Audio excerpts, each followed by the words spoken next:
Hi, friend. Welcome to Faith Over Fear Poetry YouTube channel, where your words have power. Watch what you say. God's grace and mercy is new every day. We're here today with a spoken word, and this spoken word came from when I first dedicated my life to Christ. It's called Something Happened. I'm sitting in church with a mind full of pain and hurt, thinking about all the things that is wrong in my life. How I keep going in circles, how my life is just not right. Listening to the preacher talk about a man who carried the sins of the world to the dirt. I didn't understand all that he was saying, but I listened anyway, thinking to myself, who is this man? How can he take my pain away? I thought to myself. As the preacher continued to tell Jesus' story about his death, burial, and resurrection, how his blood covers all sin, and life without him is no life. This fight I cannot win.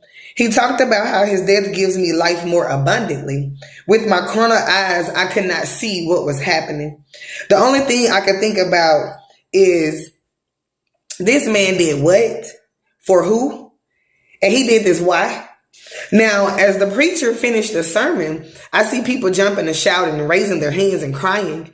And I'm sitting here like, what is really going on in this place? In my head, I'm like, someone just died, got hung on a cross and beaten, and they happy? You can see I had little understanding of who Christ was and what he did for us.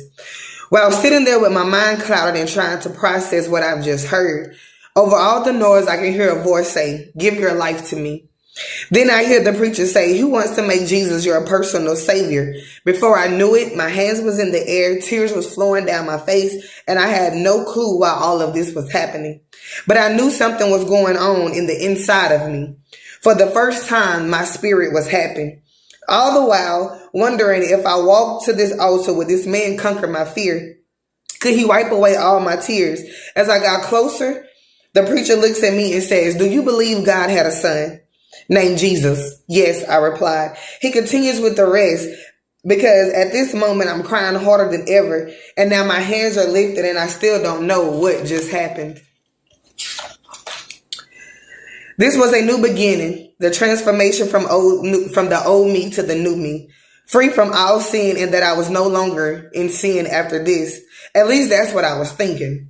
So if you guys want the rest of it, please like, share, comment, subscribe to this YouTube channel. Thank you so much for listening. I will explain in later video. So remember, your word have power. Watch what you say. God's grace and mercy is new every day. Until next time.